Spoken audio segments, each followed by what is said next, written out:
अस्सलामुअलैकुम नाज़रीन, प्रोग्राम दूसरा रुख में खुशामदीद। मैं हूं आपका मेज़बान नादिर गुरामानी। नाज़रीन, हम मुख्तलिफ़ इशूज़ पर बात करते हैं अपने प्रोग्राम में, लेकिन आज हमारे साथ पाकिस्तान में ईरान के सफ़ीर रज़ा अमीरी मुक़द्दम साहब जो हैं वो मौजूद हैं। हम पाकिस्तान ईरान के जो ताल्लुकात हैं, जो चैलेंजेस हैं, जो सिक्योरिटी के इशूज़ हैं, उस समेत जो पाकिस्तान की मईशत से मुतल्लिक़ सूरत हाल है और जो मुख्तलिफ़ इशूज़ हैं उन पर हम गुफ्तगू करेंगे। बहुत शुक्रिया मिस्टर एम्बेसडर, आपने वक्त निकाला।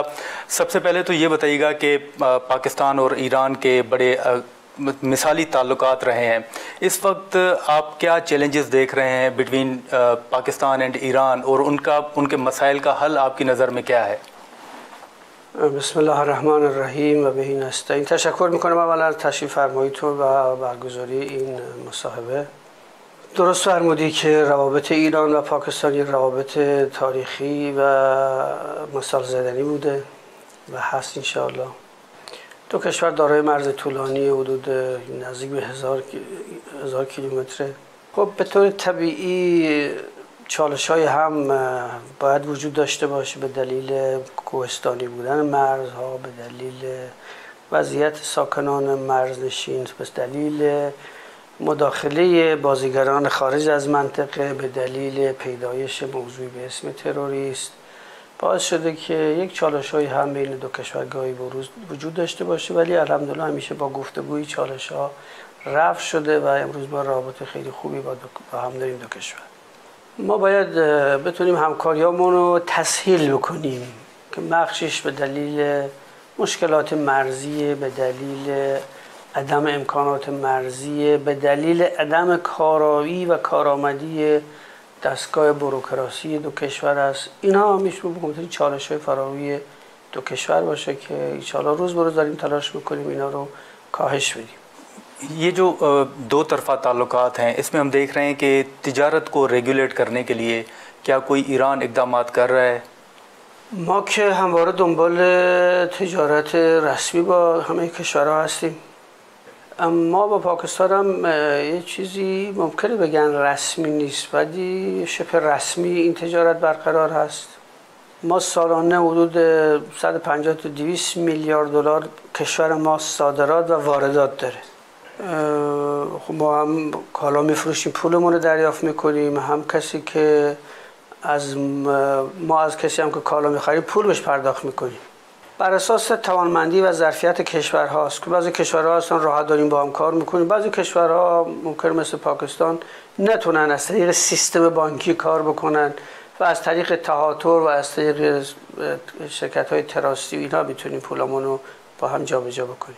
به هر حال یکی از موضوعات مطرح بین دو کشور در همه سطوح برای مذاکره و برای رسمی کردن تجارت بین دو کشور موضوعی است که الان در دست مذاکره و پیگیری هر دو کشور هست. ईरान पाकिस्तान गैस पाइपलाइन के हवाले से ये कहा गया कि जल्द जो है वो आएगी, वो मुकम्मल होना था। एक मुआहदा था जो 2009 में हुआ बिटवीन पाकिस्तान एंड ईरान।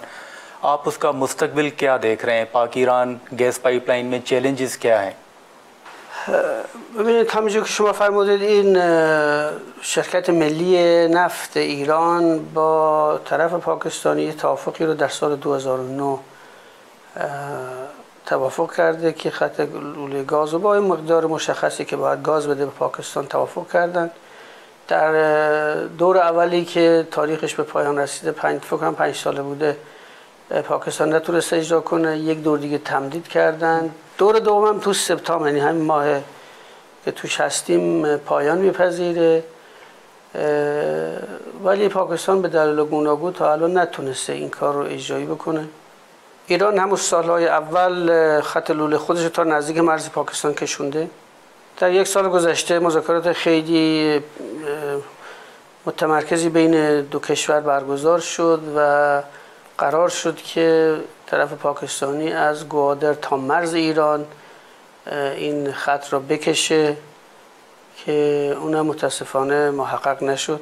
این که چالش چیه، مانع چیه؟ خب مانع که شما میشنوید که چه کسی تا الان چند بار رسما اعلام کرده که اگر پاکستانی کار بکنه ما برخورد میکنیم. مشخصه، برای شما مشخصه. ایران که کار خودش انجام داده، هم مردم پاکستان هم دولت پاکستان این خط رو دوست داره اجرا کنه، مایلن اجرا کنن، بهش نیازمندن. امیدواریم که یه روزی این چالش از سر راه دولت پاکستان، ملت پاکستان برداشته بشه و این کار رو بتونن اجرا بکنن و مردم از فوایدش و سود این خط لوله استفاده بکنن.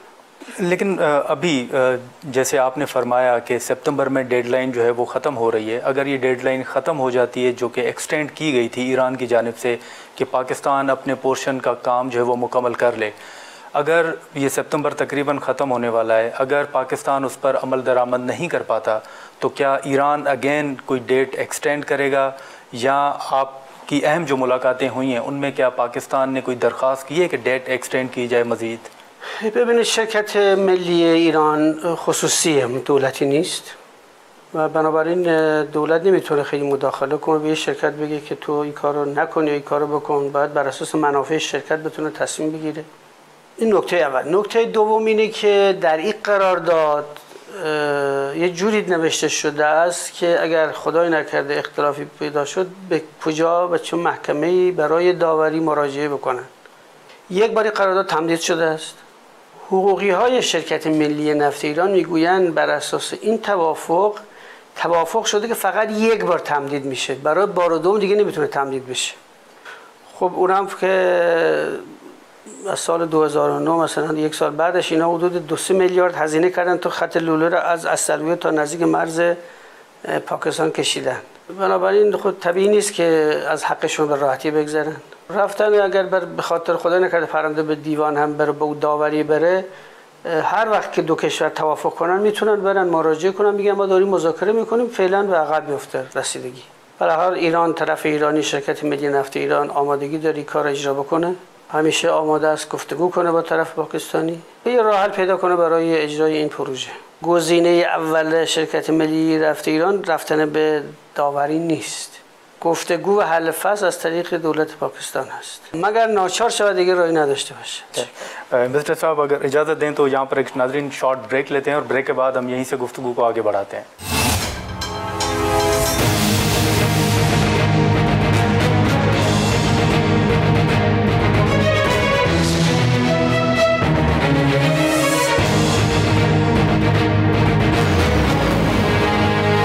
प्रोग्राम में दोबारा खुशामदीद नाज़रीन। ईरान के सफ़ीर हमारे साथ मौजूद हैं, हम जहाँ पर हम गुफ्तगू कर रहे थे हम वहीं से गुफ्तगू को आगे बढ़ाएंगे। मिस्टर एम्बेसडर, जैसे हमने ईरान पाक गैस पाइपलाइन के हवाले से गुफ्तगू की, जैसे आपने फरमाया कि एक कंपनी एक मरतबा तोसी हो चुकी है, तो क्या ये समझा जाए कि अब उसमें दोबारा तोसी नहीं होगी और ये अल्टीमेटली मामला जो है ये आर्बिट्रेशन कोर्ट ही जाना है؟ رئیس شرکت ملی نفت ایران و هیئت مدیرش تصمیم میگیرن. اگر از من باشه نکنم، ولی اونا هستن که تصمیم میگیرن. ولی میدونم که خیلی مایلن یه راه حلی پیدا بکنن. अच्छा, लेकिन इस वक्त जो बॉर्डर की सूरत हाल है, ईरान ने अफ़गानिस्तान के करीब जो बॉर्डर है वहाँ पे दीवार खड़ी की है, क्या वो इलीगल इमिग्रेंट्स को रोकने के लिए खड़ी की गई है या ईरान को भी अफ़गानिस्तान की तरफ से कोई सिक्योरिटी खदशात हैं؟ ببین، هم در مرز ایران و پاکستان و هم مرز افغانستان و ایران، ببین در مرز پاکستان هم پاکستان و هم ایران کار خیلی خوبی در فنس‌کشی و دیوارکشی داشتن. خیلی از کشورهای دنیا مرزاشون رو سیم خاردار میکشن یا دیوار میکشن برای اینکه امنیتشون بیشتر حفظ بشه. این دیوارها برای افزایش امنیت مردم روستایی اطراف مرز هست. خب بیشترین مواد مخدر از افغانستان متاسفانه وارد ایران میشه. مسئله مهاجرت پاکستان الان حدود 7-8 میلیون پاکستانی تو ایران، افغانستانی تو ایران، بالاخره یک موضوعی است که ما هر چقدر بتونیم کنترل کنیم به نفع ما خواهد شد. خب بالاخره این منطقی است که خب گروه‌های تروریستی که متاسفانه به دلیل اشغال 2 بار افغانستان، یک بار توسط شوروی سابق، یک بار توسط آمریکایی‌ها، گروه‌های تروریستی در این کشور خیلی رشد و نمو کردن، هنوز بقایاشون هست و ایجاد ناامنی میکنن در کشورها. یکی جلوگیری از ورود تروریست ها هست، قاچاق کالا هست. معناش این که با کشورها با هم نمیخوان رابطه داشته باشن نیست، بلکه میخوان چارچوب داشته باشه، منظمتر باشه و چالشاشون رو کاهش بدن. तो अभी बतौर नेबरिंग कंट्री ईरान समझता है कि अफ़गानिस्तान की ज़मीन अभी भी पाकिस्तान और ईरान के ख़िलाफ़ इस्तेमाल हो रही है, क्योंकि पाकिस्तान ये कहता रहा है, अभी भी कहता है कि वहाँ से पाकिस्तान के अंदर हमले हो रहे हैं. ببینید پاکستان افغانستان بالاخره یه دوره همه گروه تروریستی تو افغانستان بودن. نتیجه 20 سال اشغال افغانستان توسط آمریکا بود. 2-3 ساله که طالبان افغانستان رو از اونجا بیرون کرده و خودش رفته اونجا مستقر شده. طالبان اعلام میکنه که من با هیچ گروه تروریستی ارتباط ندارم یا کمک نمیکنم، ولی به طور طبیعی اون گروه ها اگر اونجا هم بودن، طالبان تا بخواد اونها رو ریشه کنی بکنه خیلی طول میکشه. پاکستان ادعا میکنه که گروه تروریستی از افغانستان میان وارد کشورش میشن و خب عملیات تروریستی در پاکستان خیلی زیاد هست. اون چیزی که واقعیت در پاکستان خیلی کار تروریستی اتفاق میفته. از زیر زمین بیان بیرون یا از کشور دیگه میان، اون دیگه باید دستگاه امنیتی پاکستان بگن. پاکستان ادعا میکنه از افغانستان میاد، افغانستان میگه نه از اینجا نمیاد. तो आप पाकिस्तान के इस मौक़िफ़ से इत्तफ़ाक़ करते हैं कि ये जो दहशतगर्दी है या जो हमले हो रहे हैं वो वाकई अफ़गानिस्तान से हो रहे हैं, आप पाकिस्तान के इस मौक़िफ़ से इत्तफ़ाक़ करते हैं؟ من عرض کردم که اون چی که نیروهای نظامی و امنیتی پاکستان میگن از افغانستان میان. من در جایگاه نیستم که چی کنم، راست آزمایی کنم که آیا از افغانستان میان، از مرز دیگری میان، در این شرایط نیستم. ولی اون چی که میبینم واقعا نشون میده که یک اراده‌ای با پول زیادی پشت سر تروریستایی است که در پاکستان دارن عملیات میکنن. به نظر من افغانستان اینقدر پول نداره، باید از جای دیگه پول بیاد برای این تروریستا. लेकिन हाल ही में हमने देखा कि खैबर पख्तूनख्वा में भी अफ़गान कौंसल जो हैं, जनरल जो हैं, वो कौमी तराने पर खड़े नहीं हुए, और यही हमने ईरान में भी देखा. ईरान कौंसल जनरल के इस रवैये पर क्या रद्दअमल रखता है؟ ये کار خلاف اصول دیپلماتیکه. کسی که توی کشوری رفته نماینده کشور شده در کشور دیگه باید آداب دیپلماتیک اون کشور رو و پرچم اون کشور رو و قوانین و مقررات اون کشور میزبان رو کاملا بپذیره. در ایران اون که این کار کرد، بعدش اومد رسما مصاحبه کرد و عذرخواهی کرد و دونستم و قصد جسارت به پرچم ایران نداشتم. و در یک ایونت چند روز بعد از اون در یک ایونت دیگری سرود ایران که نواخته شد بلند شد و مثل همه سر پای ایستاد. बलूचिस्तान और खैबर पख्तूनख्वा में जो दहशतगर्दी के वाक़यात हैं, अगर हम देखें तो बलूचिस्तान से ईरान का बॉर्डर मिलता भी है. वहाँ पर दहशतगर्दी के वाक़यात को आप किस तरह देखते हैं, चैलेंज को, और उसका हल आपकी नज़र में क्या है؟ به نظر ما موضوع خطرناکی است. از دید من این بازیگران قدرتمند خارج از منطقه است. بستگی به ائتلاف ها و کشورها با چه کشوری بیشتر رابطه دارن، با چه کشوری کمتر رابطه دارن، به اینها بستگی داره. ما با همه اشکال تروریسم همیشه مخالف بودیم، مخالف هستیم. هر حادثه تروریستی در پاکستان اتفاق افتاده ما محکوم کردیم. اعتقاد داریم ما باید کشورهای منطقه در کنار هم دیگه قرار بگیریم و تروریسمی که بدون هیچ دلیل مردم بیگناه رو میکشه رو بتونیم باش مقابله بکنیم. तो मिस्टर एम्बेसडर, हाल ही में माजी करीब में हमने देखा कि बलूचिस्तान में ईरान ने जब हमला किया तो उसके बाद पाकिस्तान ने भी जवाबी कार्रवाई की थी. उन वाक़यात के बाद क्या ईरान ने पाकिस्तान के साथ इंटेलिजेंस बेस्ड कोई इन्फॉर्मेशन शेयर की है, या ईरान अभी भी समझता है कि पाकिस्तान के कुछ इलाकों में दहशतगर्द या कुछ ऐसे ग्रुप मौजूद हैं؟ ببینید مرزهای ما وضعیت کوهستانی ژئوپلیتیک منطقی یه جوری است که خب تروریست‌ها میتونن از این مناطق سوء استفاده بکنن. مهم این بود که دو کشور زود با هم نشستن و اون مسئله رو پشت سر گذاشتن و همکاری برای مقابله با تروریستایی که امنیت دو کشور رو هدف قرار دادن رو شروع کردن. تروریستا مکان ثابتی که ندارن، یه اسلحه ما داریم، مواد منفجره دارن، ممکنه از این کشور به اون کشور، از این شهر به اون شهر، از این منطقه به اون منطقه تردد بکنن. مهم اینه که دو کشور تصمیم گرفتن با این پدیده مقابله کنن. इस वक्त अगर हम देखें तो ईरान और पाकिस्तान जो है वो इस्लामी ताउन तंजीम के अहम रुकन भी हैं. ईरान कश्मीर और ख़ास तौर पर फ़लस्तीन के मामले पर क्या इक़दाम जो है वो करने जा रहा है؟ ما راجع به فلسطین که خیلی مشخصه، فکر کنم تنها کشوری باشیم یا جزء تنها کشورهایی هستیم که همه جور داریم به فلسطینی که مورد اشغال قرار گرفته و مورد نسل‌کشی قرار گرفته داریم کمک میکنیم. مسئله کشمیر بین پاکستان و بین هند انشاءالله هیچ وقت به شرایطی که در فلسطین هست نرسه. موضع ما راجع به کشمیر موضع ثابتی است، از اول تا الان موضع ثابتی است. همونجوری که پاکستان اعتقاد داره ما هم اعتقاد داشت میشم گفتیم همه جا. ما به طور طبیعی کسی انتظار نداره ما از پاکستان بیفتیم جلوتر، چون پاکستان هم چیز درخواستی نداره. इसराइल और कश्मीर के मसले पर आप अक़वाम मुत्तहिदा, यूनाइटेड नेशंस या आलमी बरादरी का किरदार जो है उसको किस तरह देखते हैं? سازمان ملل هیچ کاری ازش نمیاد، فقط توصیه میکنه. 40,000 نفر در فلسطین شهید شدن، 100,000 نفر در فلسطین مجروح شدن، غزه با خاک یکسان شده. مردم لبنان به خاطر اینکه حمایت لسانی از فلسطینیا کردن با ترور دست جمعی مواجه شدن. از ابزار دیجیتال و الکترونیک یک جنایتی رو مرتکب شدن که اگر این شایع بشه در کل دنیا هیچ امنیتی برای بشر وجود نداره. مجمع عمومی سازمان ملل که قدرتی نداره توصیه میکنه، منم توصیه میکنم نکنید، ولی کسی گوش نمیکنه.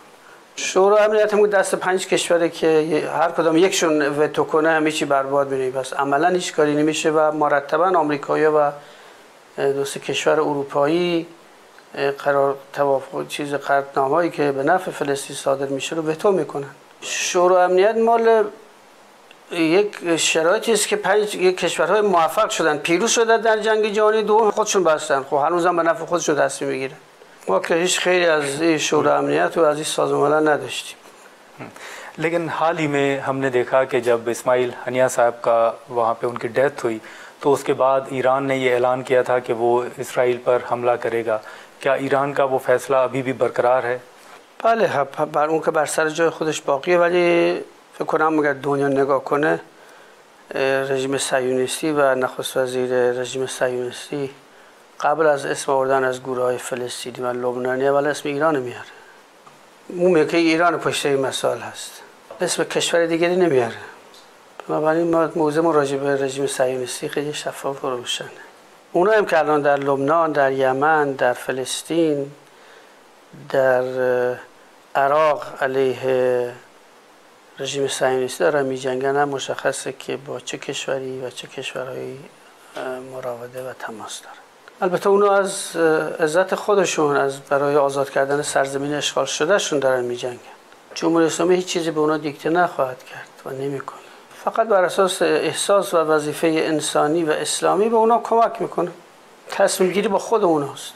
यहाँ पर अगर इजाज़त दें तो मुख्तसर सा एक ब्रेक लेते हैं नादरीन, और ब्रेक के बाद हम यहीं से गुफ्तगू को आगे बढ़ाते हैं।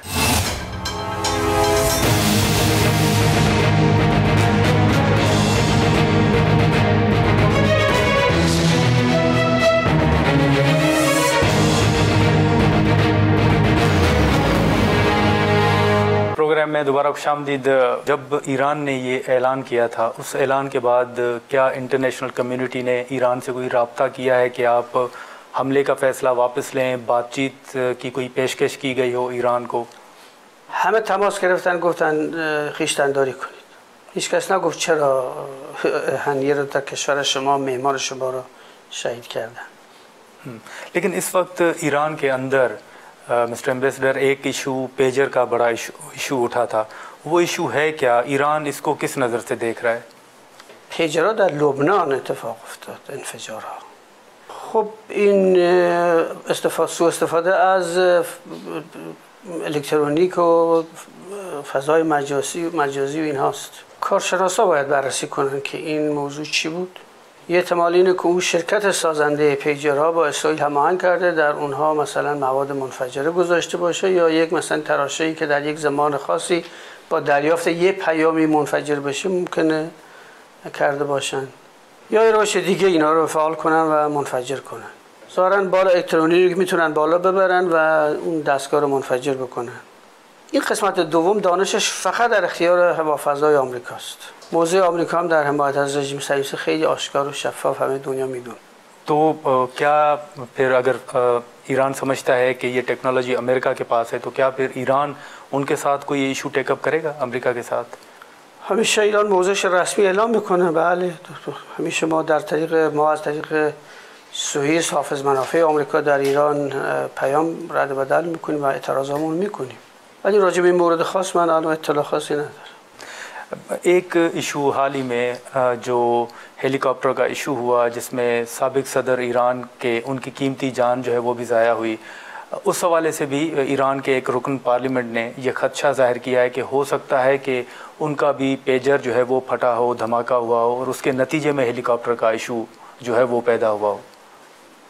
اولا من تشکر میکنم از مردم و دولت پاکستان هم در میزبانی از رئیس جمهور که آخرین سفر خارجش به اسلام آباد و هم در شهادت ایشون سنگ تمام گذاشتن و در کنار ملت ایران قرار گرفتن. ما بر اساس اعلام دستگاه‌های تخصصی خودمون که 2-3 بار بررسی دقیق انجام دادن معتقدن که این حادثه طبیعی بوده، بر اساس بدی آب و هوا بوده و برخورد هلیکوپتر با کوه بوده.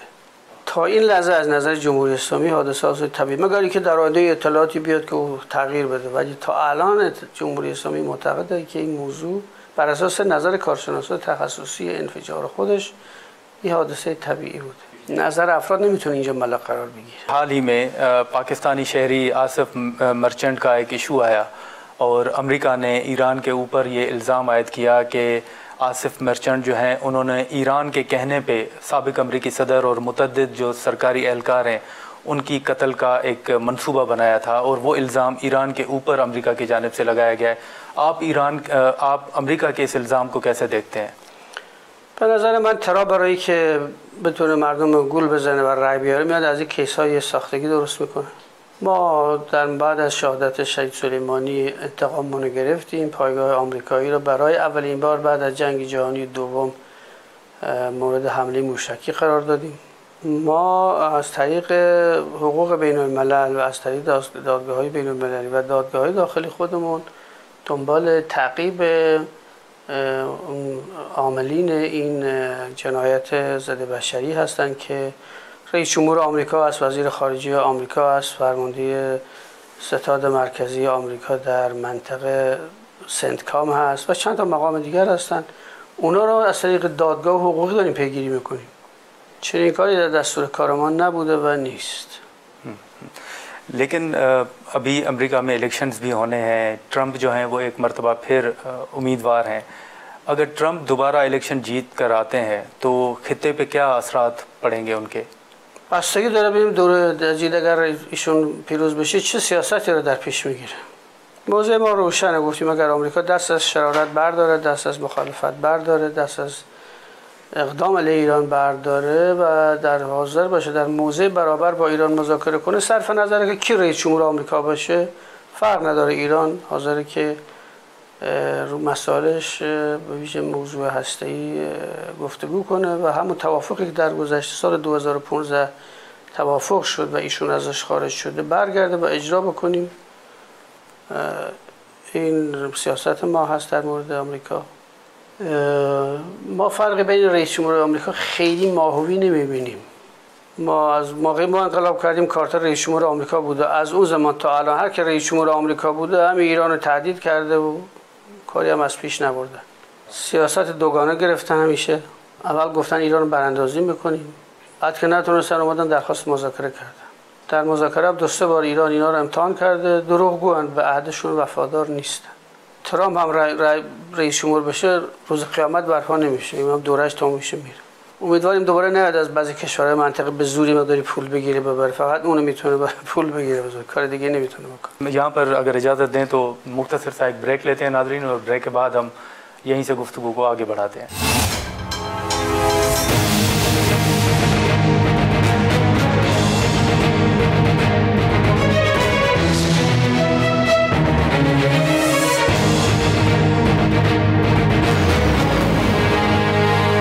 प्रोग्राम में दोबारा खुशामदीद.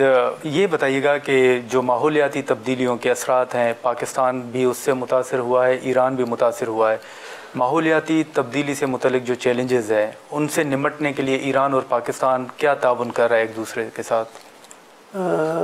کاملا درست می‌فرمایید. لحاظ آب و هوایی، گرم شدن کره زمین، عرض به حضور شما، دو کشور ایران و پاکستان بدون اینکه در تخریب محیط زیست به سبک کشورهای غربی خودشون نقشی داشته باشن، متاسفانه از آثار و عواقب زیاده روی و بد استفاده کردن اونها امروز دچار مشکل هستند. راه کار ما اینه که با هم دیگه سازمان بهزیستی ما و وزارت تغییرات آب و هوایی پاکستان با هم همکاری بکنن. आप पाकिस्तान में ईरान के सफ़ीर हैं, आपकी मुख्तलिफ़ बातें भी होती हैं, जैसे मैंने शुरू में ज़िक्र किया। पाकिस्तान के अंदर एक सियासी जमात पाकिस्तान तहरीक इंसाफ जो है वो तहफ़्फ़ुज़ात का इजहार कर रही है। USA में भी एहतजाजी मुज़ाहरे हो रहे हैं, अक़वाम मुत्तहिदा तक वो रीच आउट करने की कोशिश कर रहे हैं। लंदन में हमने देखा कि पार्लियामेंट में उन्होंने करारदाद मंजूर करवाई। ओवरऑल बतौर एम्बेसडर आप क्या देख रहे हैं? वाकई कुछ ऐसा है जो तहरीक इंसाफ के साथ सही नहीं हो रहा? ما با دولت پاکستان، هر کی حاکم در پاکستان باشه با او کار میکنیم. در امور داخلی پاکستان به ما دخالت نمیکنیم. حتی با مقامات پاکستان هم که ما ملاقات میکنیم، با اون حزب که اصلا ما ملاقات نمیکنیم، با دولت پاکستان هم که ملاقات میکنیم، چون میفهمن ما موضوعمون بی‌طرفیه و امور داخلی دخالت میکنیم، راجع به موضوع هیچ با ما صحبت نمیکنن. लेकिन बतौर एम्बेसडर एक आखिरी सवाल होगा। बतौर एम्बेसडर आपने देखा है कि वाकई पाकिस्तान में कोई इंसानी हुकूक की खिलाफ वर्जियाँ हो रही हैं? نقص حقوق بشر در همه جای دنیا وجود داره. از تو آمریکا و اروپا که ادعای وضع قوانین حقوق بشر، نقض حقوق بشر از پاکستان بیشتر. 40,000 کودک غزه‌ای با اسلحه آمریکا و اروپا کشته شدن، این حقوق بشر رعایت شده. بعد میگن پاکستان مثلا فلان روزنامه‌نگار مثلا دولت پاکستان مثلا بازداشتش کرده، این میشه خلاف حقوق بشر. ولی اون 40,000 نفر که به سلاح‌های میکروبی و نمیدونم کشنده آمریکا و اروپا کشته میشن، اونا حقوق بشر نیست. پیروزهای جنگ جهانی دوم حق رو باطل، باطل رو حق نشون میدن، ظالم رو مظلوم و مظلوم رو ظالم نشون میدن، جای اشغالگر و اشغال شده رو با هم جابجا میکنن و با قدرت تبلیغات و اگر تبلیغات کم بود با مداخله نظامی سیاست خودشون رو جا میندازن. پاکستان ممکن هر کشور دیگه ممکنه 100 تا مشکل هم داشته باشه، اما 1000 بار شرفش از آمریکا و از اروپا بیشتر. लेकिन सर माजरत एक सवाल कि लेकिन बलूचिस्तान में तो मिसिंग पर्सनस का बड़ा इशू है, और जब साबिक निगरान वज़ीर आज़म से सवाल किया गया था तो उन्होंने भी कहा था कि दीगर ममालिक में मिसिंग पर्सनस की तादाद ज़्यादा है। तो आप भी समझते हैं कि मिसिंग पर्सनस का इशू भी नहीं है ख़ास तौर पर बलूचिस्तान के अंदर?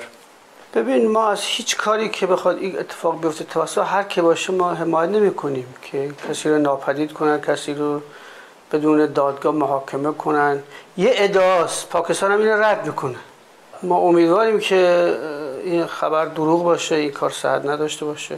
امیدواریم ولی بدانید که هر چی ناامنی در این منطقه اتفاق افتاده به دلیل اشغال افغانستان توسط شوروی و بعد اشغال افغانستان توسط آمریکا بوده که این مسائل رو در منطقه ما پیچیده کرده است. علت اونا هن. اگر اتفاقی هم بیفته در این گوشه و گوشه این منطقه، اون معلول اون علته. बहुत बहुत शुक्रिया मिस्टर साहब, आपने वक्त निकाला। नाजरीन, पाकिस्तान में ईरान के सफ़ीर की गुफ्तगू आपने सुनी। हमने ख़ास तौर पर जो ईरान पाकिस्तान गैस पाइपलाइन है और उसके साथ साथ जो अफ़गानिस्तान की सूरत हाल है, ख़ास तौर पर जो दहशतगर्दी के वाक़यात पाकिस्तान ये इल्ज़ाम भी आयद किए जाते हैं, ये दावा भी किया जाता है और कुछ सबूत भी पाकिस्तान ने इस हवाले से फ़राहम किए हैं कि अफ़गानिस्तान की ज़मीन जो है वो पाकिस्तान के ख़िलाफ़ इस्तेमाल हो रही है। तो इन तमाम इशूज़ पर हमने बात की। ख़ास तौर पर जो बलूचिस्तान की सूरत हाल है, लापता अफराद की सूरत हाल है, उस पर भी हमने सवालात जो हैं वो ईरान के सफ़ीर के सामने रखे। और साथ ही साथ जो अमेरिका ने ईरान के ऊपर इल्ज़ाम आयद किया है आसिफ मर्चेंट का, उस हवाले से भी हमने सवाल रखा और सफ़ीर जो है उन्होंने वाज़े तौर पर कहा है कि इस मामले पर ईरान जो है अपनी कानूनी कार्रवाई करेगा। आज के प्रोग्राम में इतना ही, इजाज़त दीजिए। अल्लाह हाफ़िज़।